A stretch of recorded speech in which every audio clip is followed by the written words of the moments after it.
இன்றைக்கு ஒரு சிந்தனை. ஒரு பழைய மாணவன் ஒரு புக்கு எழுதிட்டு வந்தாப்லையாம். வந்து டீச்சரை பார்த்து, இந்தாங்க நான் ஒரு புக்கு எழுதியிருக்கேன் அப்படின்னு காமிக்கும்போது டீச்சர் சொன்னாங்களாம், நான் புக்கு வாங்கிக்கிறேன், அப்புறமா வாசித்துக்கிறேன் அப்படின்னு சொன்னாப்லையாம். அப்போது இந்த மாணவன் என்ன சொன்னான்னா, புக்கு நீங்கள் வாங்கியிருக்கீங்க, ஆனால் உள்ளே வாசிக்கிறதா இருந்தால் அதுக்கு தனியாக நீங்கள் காசு கட்டணும் அப்படின்னு சொன்னாப்லையாம்.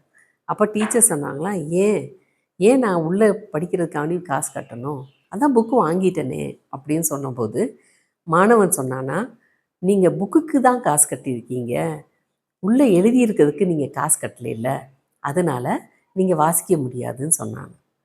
அப்போது அந்த டீச்சர் என்ன சொன்னாங்களாம், சரிப்பா, ஓகே, நீ உள்ளே எழுதியிருக்கிறீன்னு சொல்கிறீல்ல, அதுக்கு நீ எனக்கு வாடகை கொடு, ஏன்னா நான் தான் புக்கு வாங்கிட்டேனே, வாங்கும்போது அதுக்குடைய நீ வாடகை கொடுத்தினா தான் உன் எழுத்து ஏன் புக்கில் இருக்கணும், இல்லாட்டினா உன் எழுத்தை மாத்திரம் நீ தனியாக எடுத்துக்க அப்படின்னு சொன்னாங்களாம்.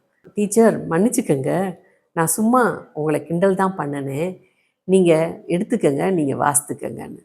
அப்போ அந்த டீச்சர் சொன்னாங்களாம், தம்பி, நீ இன்னைக்கு எழுத்தாசிரியர் ஆகிறன்னா காரணம் என்னத்துனாலன்னு யோசி. முதல்ல எங்கே படித்த, எங்கே எழுத கற்றுக்கிட்ட, இது எல்லாமே ஒரு டீச்சர்னால தான் நீ உருவாகின. அதனால் உன்னுடைய சேட்டைகள்லாம் டீச்சர்கிட்ட வச்சுக்கக்கூடாது அப்படின்னு சொன்னாங்களாம். இதுலேருந்து என்ன தெரியுது?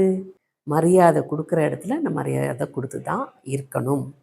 மரியாதை கொடுத்து நம்ம வாழ்க்கையை நல்லபடியாக நடத்துவோம். ஆசிரியர்களுக்கு மரியாதை செலுத்துவோம். நன்றி.